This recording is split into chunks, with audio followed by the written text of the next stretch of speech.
So, guys, like we said, we are here at the Ministry of Information where today the asset recovery team headed by Councillor Edwin Clare Mountain going to address the audience with regards to progress being made, and also you have the disaster management team headed by Honorable Dole will also be addressing the press in the nation with regards to progress and some challenges being made. Keep following the Liberia TV network. I'm Princess Katie Copper coming to you live here at the Ministry of Information, Culture and Tourism.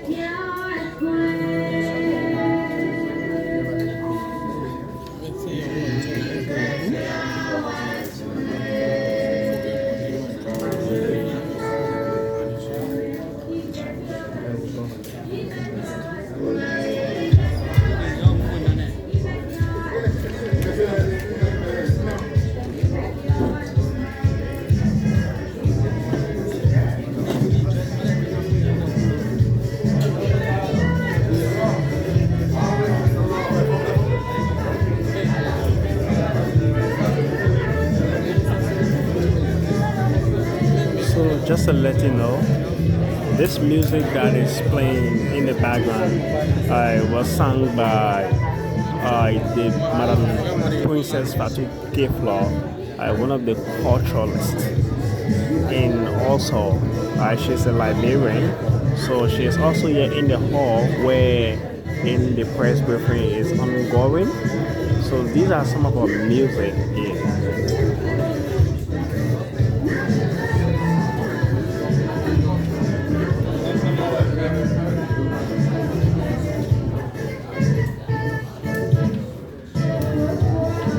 Thank you, Adam. Thank you. Thank you. Distinguished ladies and gentlemen of the press, I'd like to welcome you to the Ministry of Information, Cultural Affairs and Tourism regular press briefing.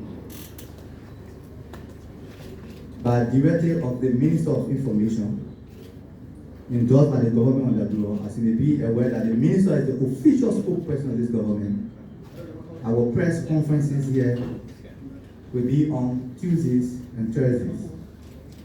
We encourage government ministry and agency to contact the Public Affairs Department in order to come on a national platform. The entire world is watching. I'd like to thank my media colleagues who took up their professional time to come and inform the Liberian people and those who in the diaspora that what is happening in this country to the rest of the world. I'd like to welcome other media executives to ambush Adu. I'd like to invite on the national podium the Chief Administrator of the Ministry of Information, Cultural Affairs and Tourism, the official spokesperson of this government. His name is Honorable Jeremy Matthew Pia, Minister Pia.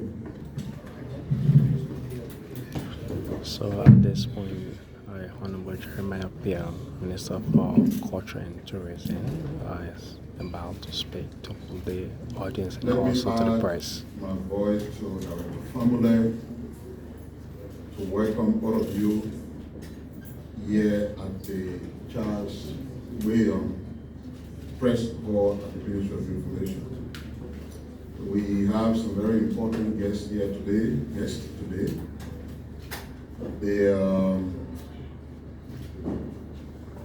The Asset Recovery and Property Retrieval Task Force, headed by Councillor Martin, is here to address the media.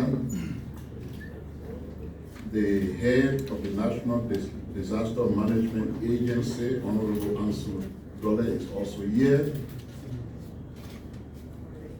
And Councillor Martin is here with his entire team. When he is given the opportunity to address the press, we introduce members of his team. We also have another important guest in Princess Fatu Keflaw, who is visiting from the United States. Before we move into the different guests speaking, We just wanted to do some clearinghouse. You know, the Bible in the book of Proverbs, chapter 28, verse 1 says, the wicked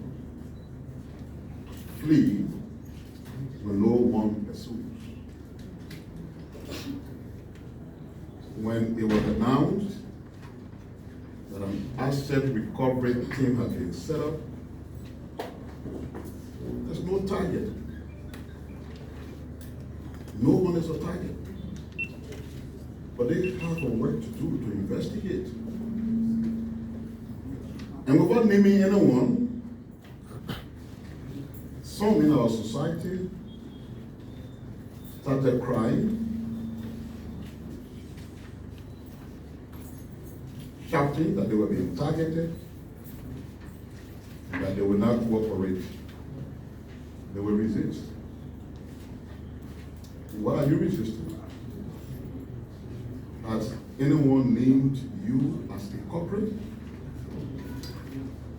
Why are you fleeing when no one is in pursuit of you? And if anyone believes that those kinds of conduct will hinder or deter the work of the task force, think again. The government's commitment to accountability is unwavering and uncompromising. The job of this task force is just one of the several mechanisms for accountability. And there's no need for one who is innocent to cry wolf and be rebellious.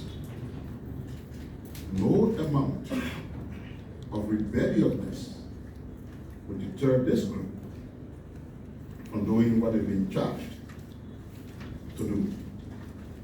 And we want to be clear with that message.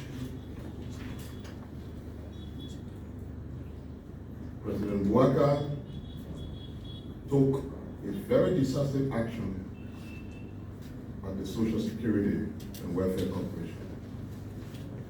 And the reason why we want to say a little bit about that is that even in instances where the law grants you tenure, that tenure is not a blank check to be disrespectful to constitutional authority. The conduct of the deputy at the Social Security over the past couple of weeks was at the front of the office of the president, and it reached the level of being a ground for removal, and therefore she was dismissed by the president. The message that you send is that when you are a tenured official, keep at the back of your mind that there are reasons for removal. And it's gross disrespect to the office of the president. It's just one of many reasons for which any official of government, not just those with tenure, will be removed. When the Minister of Foreign Affairs announced the issue about the passport, we've heard reaction. Some with the old tactics, it doesn't change. Always telling people to shut up. I don't know how in these kinds of environments, people with long-standing history in government operations cannot just figure out themselves how to communicate in ways that are respectful.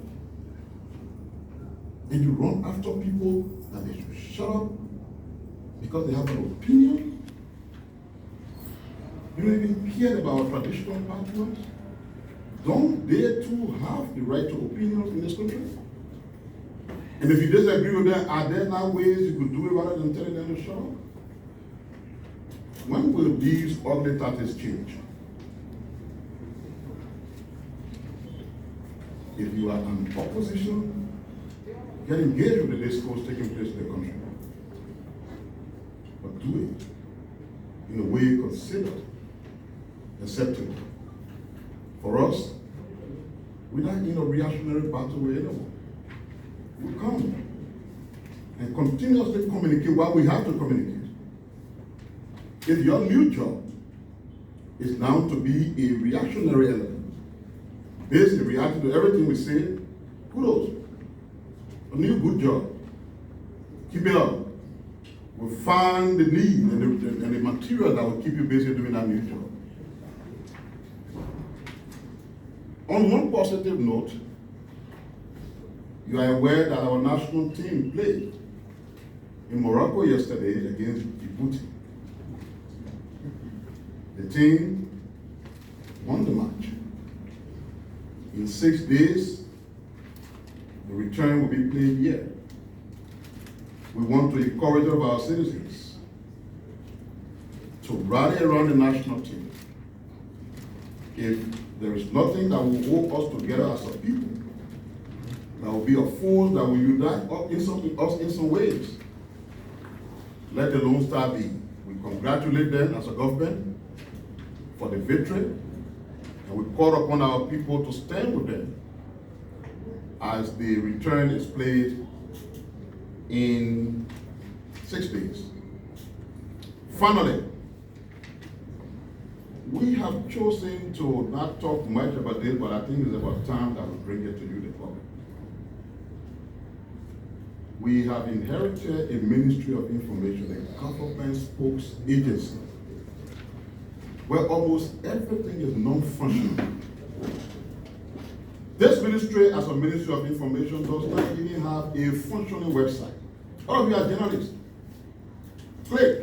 Go look for the Ministry of Information website and come back to me and tell me if you found one. The Liberian News Agency established independent of the ministry another website. Check it and see whether you find anything there. One of the few things that I've worked is the social media page, Facebook, for example. Linda has an official Facebook page that belongs to the Ministry of Information. The head of Linda, traditionally, has been a person appointed by the Minister of Information because that is what the law says it should be. During the last 6 years, the WIA government elevated the position to a presidential level position. So contrary to what the law says, the president appointed somebody he called, or he called them, Director General from Liberian. Because he took a presidential appointment as of January the 22nd, his assignment ceased to exist.